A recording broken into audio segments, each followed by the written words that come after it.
Cheers to Grumpy. This is actually my cup for work. Hi, I'm Minsu. Welcome back to another video. Today I decided to make a video to show you what I use to track my reading, what apps I use. Since I already showed you my reading journals and how I write my reviews and what I do on there, I'm not going to show you that again. I thought I'd just show you 3 other things that I use. These are all apps. You can use them either on Android or iOS. The first one that I use the most is Goodreads, then it's Notion, and then Storygraph. For Storygraph, I haven't been using it that much in general. I don't know that much of it, to be honest. But I'll explain to you why I use it. So first of all, we'll just start with Notion, and I'll make you a little tour of my Notion. Okay, so this is my Notion page. It says Minsu Journal. All of these pictures aren't mine, they are just taken from Pinterest. And also the template, I saw a YouTube video and I took that template that was free and just like twigged it around to make it how I like it. So I'll put a link to that video in the description in case you're interested in this template. But it says Minsu's Journal. It has, hi, welcome back to my small cozy book corner filled with pets and nonsense. Then I have my 2023 reading goal. So this is basically a formula that then calculates the percentage of books that I read. So my goal was 15 this year. I read 14, so I'm 93% in. I have my shelves, which I have my red one, TBR, physical books I own, DNF, want to buy, and currently reading. And guess what's on DNF? Boom, Midnight Sun. If you think that Twilight is bad and that Bella is extremely annoying, Midnight Sun is even worse. So in my TBR pile, I have the books that I physically own, plus the ones I haven't read yet or that I don't own physically but also want to read. On my red TBR, I have my red books, obviously. So I have these ones. I still have other ones that I haven't noted from other years, but for this goal I only put the ones that I read this year since it's the 2023 challenge. I have the physical books I own and currently I own 51 books, and I mean, I don't know if that's much or not. For me, that's a lot. And this is basically my entire physical collection. Then out of those, the ones that I haven't read, like I said, are in the TBR section. And then I have the want to buy, which means there are books that I've read, but I don't have the physical format, but I really love them, so I like to have them. Actually, I did have I'm Glad My Mom Died, but Milo decided to just chew through it and ruin the whole case. It was a hardback. And yeah. I'm currently reading, and I'm currently reading Babel or Babel, however you want to say it, and The Cruel Prince by Ollie Black. And actually, let me just take a break because I'm going to explain to you my buddy read, my extremely unusual buddy read with my friend Faye, because she has this copy of The Cruel Prince, and we also both have the If We Were Villains physical book. And we could just do a normal buddy readathon, you know, just read the same book, annotate it, send it to the other person, and then we'll see just each other's notes. But since we want to complicate things, because that's how we work, first I'll read The Cruel Prince, and she'll read If We Were Villains, and then I'll send her my annotated copy, and she will send me her annotated copy of If We Were Villains, and then I'll read If We Were Villains and annotate over her annotations, and she will read Cruel Prince and annotate over my annotations. Does it make sense? No. Are we still doing it? Yeah. But back to the video. These are the books that I'm currently reading, and other than that, I do...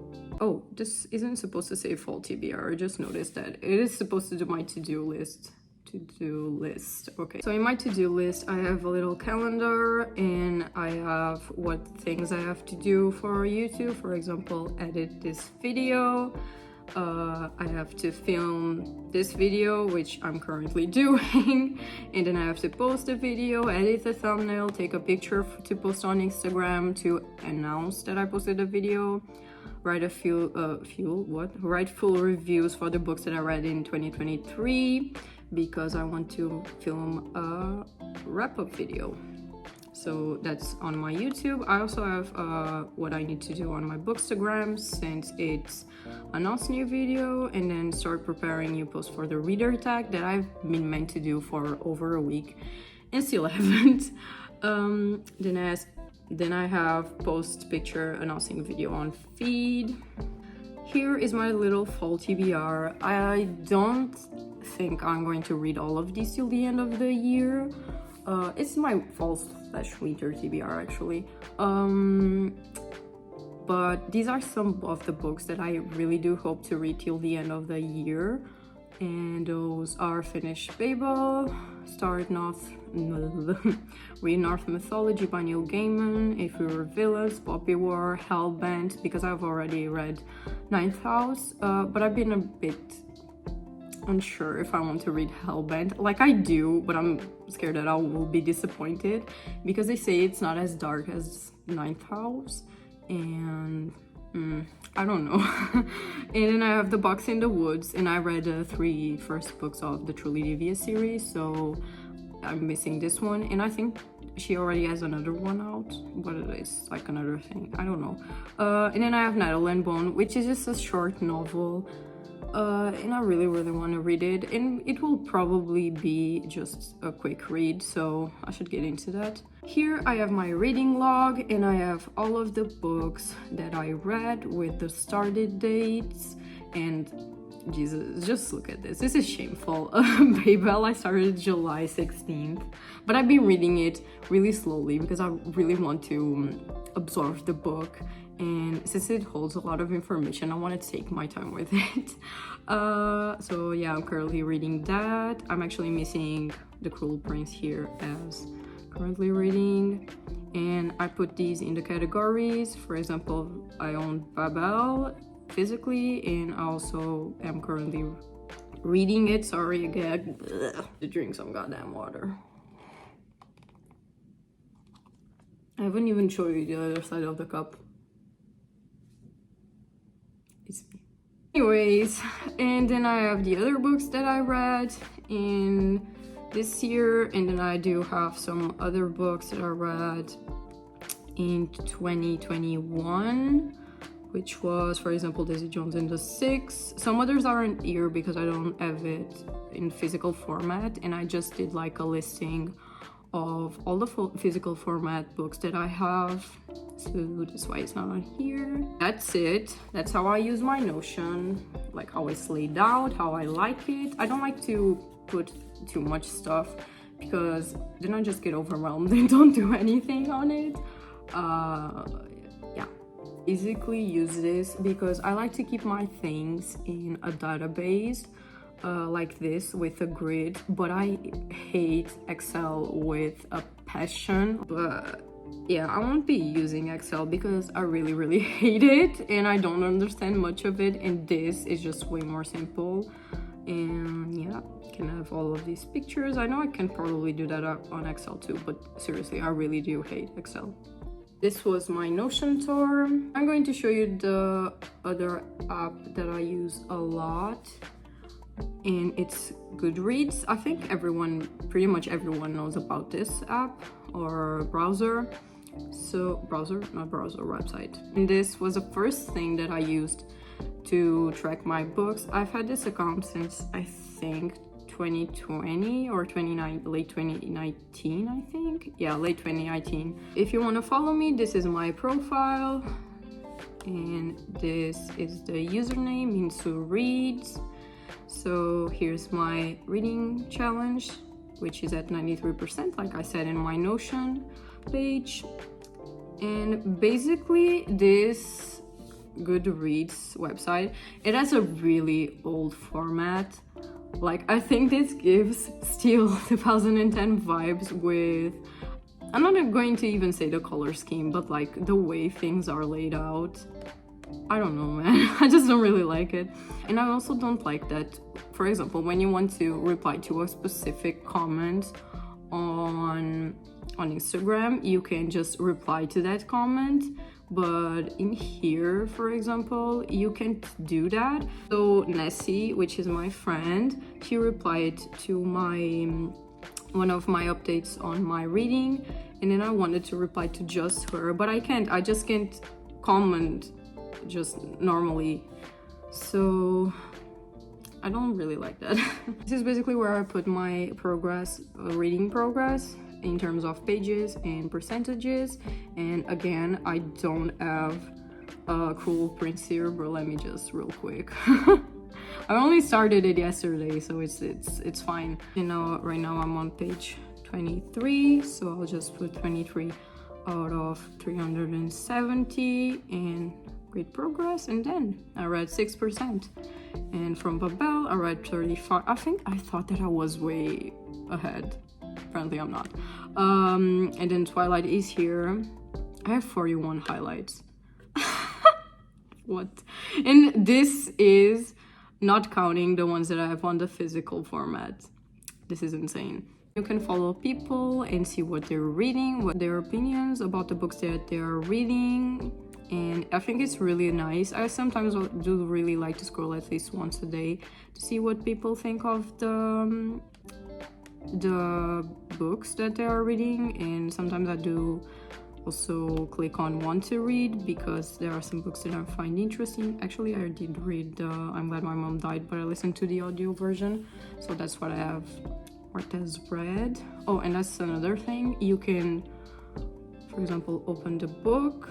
If you click on books and editions, not books, details and editions, you can see which other formats there are. I think it has a pretty good database for every book, and yeah, it's really nice. I enjoy it. You can also create lists, like for example the ones I have on my Notion. I have these bookshelves, so I have the red ones, the to read or to be read ones on shelf, currently reading, shelf TBR. These are the ones that I do have physically, that's why it says shelf TBR. You can basically organize it like that, and the way you do it is you click on a book, and then you can click, for example, this one says currently reading, but you can click on here, and then you can just select the option you want. For example, if I DNF'd it, I would click DNF. And if I wanted to read it but haven't yet, I'd click want to read, you know, just a normal shenanigans. And moving on from Goodreads, the next one I use is Storygraph. But like I said in the beginning of this video, I don't use Storygraph that much. I don't really get much of it since I haven't explored it that much. But for example, here is my profile, and this is the currently reading. And then you have, for example, the ones that I give 5 stars, back when I gave Throne of Glass 5 stars. Here you also have the reading goal that you can put. Oh, and then you have like little reading challenges with prompts that you can fill. Actually, I have to see this if I read any other prompts to put on here. You also have these shelves or tags like you have on the Goodreads app, but I mostly use this to see my stats, because if you click stats, you can see the books that you read, then you can see the moods, and it says mysterious, emotional, reflective, lighthearted, etc. You can see the pace that you read, if it's medium, fast, or slow. You can see the page number that you read. You can also see the audiobook length, if it's fiction or non-fiction, and this is also like the genres that I read the most. You have the format, digital, audio, and print, which is a physical book. Most read authors, Maggie, Steve Vader. That's because I'm reading the Raven Boys series. I'm only missing one book. Then you have the language that you read them, in Portuguese or English in my case. And this is just a graph with the number of pages and minutes overall, and my average of rating is 3.85. Yeah, I basically use this to make my wrap-up video on my Instagram because I like to use the stats. For example, for my July, I used the moods to make a graph for my post, so that was really nice. And there's also another thing that you can do that is really nice, which is if you go to settings, you can do a Goodreads import of your data, which is basically you click here on import your data from Goodreads, and you click on export library. It will say your export from this date, this time. Then you click on it to download it, like on here. If you're on your iPad, not your computer, you can click like this and open the link on Safari, then you can just download it. And then you choose the file, which basically, you know, just choose this file. And then you click import my Goodreads library. It's really easy, and I think you can do the other way around, like export your Storygraph to your Goodreads. That's really handy because that way I don't need to be putting all of my Goodreads data manually on Storygraph to have my stats, so that's way better. Yeah, other than that, I don't really use Storygraph. Some people do prefer it over Goodreads, but I personally prefer Goodreads. Maybe it's because I've been using it since I started like tracking my reading, so it's easier for me, but I do need to give Storygraph more tries. This was my video about how I track my reading. And besides this, as I said, I do also track it on a physical journal. Yeah, it's not complicated, it's simple, because if I complicate things, I just won't keep doing them because I'm not consistent, but that's basically it. I really do hope this video helped you understand a bit more how you can track your reading besides a reading journal. If you haven't heard of these apps, which you probably have, or if you had but didn't know how to use them, this is just a basic guide. If you have any questions, you can also ask them in a comment section, which I will reply, or send me a DM to my Instagram. Yeah, so I'll be back with another video, which will be my wrap-up of August and September, which I still need to work on. Okay, bye.